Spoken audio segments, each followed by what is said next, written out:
ವಿವಾದದ ಬಿಂದುವಾಗಿರುವ ಮಂಗಳೂರಿನ ಸುರತ್ಕಲ್ನ ತಾತ್ಕಾಲಿಕ ಟೋಲ್ ಗೇಟ್ನಲ್ಲಿ ಅಕ್ರಮ ಟೋಲ್ ಸಂಗ್ರಹ ಕೊನೆಗೊಳಿಸಲು ಕೇಂದ್ರ ಹೆದ್ದಾರಿ ಸಚಿವ ನಿತಿನ್ ಗಡ್ಕರಿ ಅವರಿಗೆ ಟೋಲ್ ಗೇಟ್ ವಿರೋಧಿ ಹೋರಾಟ ಸಮಿತಿ ಆಗ್ರಹ ಮಾಡಿದೆ. ಈ ಬಗ್ಗೆ ಮಂಗಳೂರಿನಲ್ಲಿ ಕರೆದ ಸುದ್ದಿಗೋಷ್ಠಿಯಲ್ಲಿ ಮಾಹಿತಿ ನೀಡಿದ ಸಮಿತಿ, ವರ್ಷಗಳಿಂದ ನಡೀತಾ ಇರುವ ಪ್ರತಿಭಟನೆ ಭರವಸೆಗಳ ಹೊರತಾಗಿಯೂ ಕೂಡ ಸುರತ್ಕಲ್ ತಾತ್ಕಾಲಿಕ ಟೋಲ್ ಗೇಟ್ ಅಕ್ರಮವಾಗಿ ಮುಂದುವರೆದಿದೆ. ಈಗ ಮತ್ತೆ ತಾತ್ಕಾಲಿಕ ನೆಲೆಯಲ್ಲಿ 3 ತಿಂಗಳ ಅವಧಿಗೆ ಟೆಂಡರ್ ಕರೆದು ಟೋಲ್ ಸಂಗ್ರಹ ಗುತ್ತಿಗೆ ನವೀಕರಿಸಲಾಗಿದೆ. ಇದು ಖಂಡನೀಯ. ಆಳುವ ಜನಪ್ರತಿನಿಧಿಗಳ ಸ್ಪಷ್ಟ ಭರವಸೆಯ ಹೊರತಾಗಿಯೂ ಕೂಡ ಪದೇ ಪದೇ ಟೋಲ್ ಸಂಗ್ರಹ ಗುತ್ತಿಗೆ ತಾತ್ಕಾಲಿಕ ನೆಲೆಯಲ್ಲಿ ನವೀಕರಣಗೊಳ್ಳುತ್ತಿರುವುದು ಅನುಮಾನ ಮೂಡಿಸುತ್ತದೆ. ಈಗಿನ ಗುತ್ತಿಗೆ ಅವಧಿ ಮುಕ್ತಾಯದ ನಂತರ ಯಾವುದೇ ಕಾರಣಕ್ಕೂ ನವೀಕರಣಗೊಳಿಸದೆ ಸುರತ್ಕಲ್ ಟೋಲ್ ಕೇಂದ್ರವನ್ನ ತೆರವುಗೊಳಿಸಬೇಕು ಎಂದು ಟೋಲ್ ಗೇಟ್ ವಿರೋಧಿ ಹೋರಾಟ ಸಮಿತಿ ಸುರತ್ಕಲ್ ಆಗ್ರಹಿಸಿದ್ದು, ಇಲ್ಲದಿದ್ದರೆ ಪ್ರತಿಭಟನೆ ತೀವ್ರಗೊಳಿಸುವುದಾಗಿ ಎಚ್ಚರಿಸಿದೆ. ಸ್ವತಃ ಸಚಿವರಾದ ನಿತಿನ್ ಗಡ್ಕರಿ ಜಿಲ್ಲೆಯ ರಾಷ್ಟ್ರೀಯ ಹೆದ್ದಾರಿಗಳ ಕಾಮಗಾರಿಗಳಿಗೆ ಸಂಬಂಧಿಸಿ ಜನವರಿ 10ರಂದು ಮಂಗಳೂರಿಗೆ ಆಗಮಿಸ್ತಾ ಇದ್ದಾರೆ. ಇದೇ ಸಂದರ್ಭ ಅಂದು ಮಾತು ಕೊಟ್ಟಂತೆ ಸುರತ್ಕಲ್ ಟೋಲ್ ಕೇಂದ್ರ ತೆರವಿಗೆ ಸಂಬಂಧಿಸಿ ಸಚಿವ ಗಡ್ಕರಿ ಅವರ ನೇತೃತ್ವದಲ್ಲಿ ಸಭೆ ನಡೆಸುವಂತೆ ಸಂಸದರು ನೋಡಿಕೊಳ್ಳಬೇಕು. ಆ ಮೂಲಕ ಹಲವು ವರ್ಷಗಳಿಂದ ಜನರ ಅಕ್ರಮ ಸುಲಿಗೆಯಲ್ಲಿ ತೊಡಗಿರುವ ಸುರತ್ಕಲ್ ಟೋಲ್ ಕೇಂದ್ರದ ಸಮಸ್ಯೆಯನ್ನ ಶಾಶ್ವತವಾಗಿ ಬಗೆಹರಿಸಬೇಕು. ಒಂದು ವೇಳೆ ಸಚಿವರು ಸಭೆ ನಡೆಸಲು ಮುಂದಾಗದಿದ್ದಲ್ಲಿ ಹೋರಾಟ ಸಮಿತಿಯಿಂದ ಸಚಿವರಿಗೆ ಕಪ್ಪು ಬಾವುಟ ಪ್ರದರ್ಶಿಸಿ ಪ್ರತಿಭಟನೆ ನಡೆಸಲಾಗುವುದು ಎಂದು ಹೋರಾಟ ಸಮಿತಿ ಎಚ್ಚರಿಕೆ ನೀಡಿದೆ.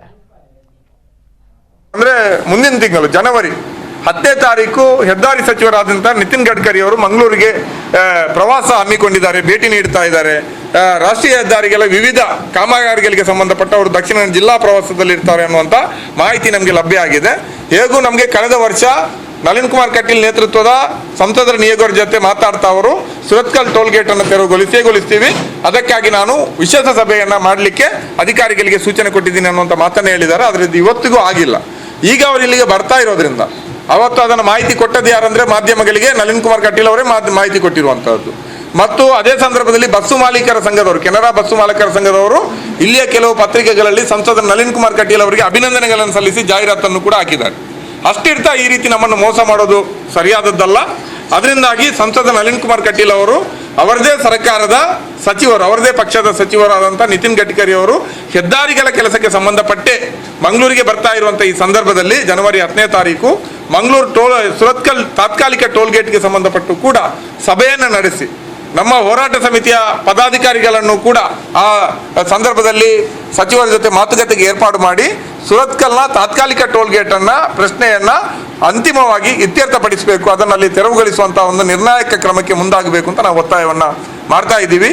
ಅವತ್ತು ಸಭೆ ನಡೆಸಲಿಕ್ಕೆ ಒಪ್ಪಲಿಲ್ಲ ಅಂದ್ರೆ, ನಮ್ಮ ಜೊತೆ ಮಾತುಕತೆಗೆ ನಮ್ಮ ಭೇಟಿಗೆ ಒಪ್ಪಿಗೆ ಸಿಗಲಿಲ್ಲ ಅಂದ್ರೆ ನಾವು ಅವತ್ತು ನಿತಿನ್ ಗಡ್ಕರಿ ಅವರ ಸಭೆಯ ಸಂದರ್ಭದಲ್ಲಿ ಕಪ್ಪು ಬಾವುಟ ಪ್ರದರ್ಶನ ಮಾಡಿ ಪ್ರತಿಭಟನೆಯನ್ನು ಸಲ್ಲಿಸ್ತೀವಿ ಅನ್ನುವಂಥ ಎಚ್ಚರಿಕೆಯನ್ನು ಕೂಡ ಈ ಸಂದರ್ಭದಲ್ಲಿ ನಳಿನ್ ಕುಮಾರ್ ಕಟೀಲ್ ಅವರಿಗೆ, ಜಿಲ್ಲಾಡಳಿತಕ್ಕೆ ಹಾಗೂ ಸಂಬಂಧಪಟ್ಟವರಿಗೆ ನಾವು ಈ ಮೂಲಕ ತಿಳಿಯಪಡಿಸಲಿಕ್ಕೆ ಬಯಸ್ತಾ ಇದ್ದೀವಿ.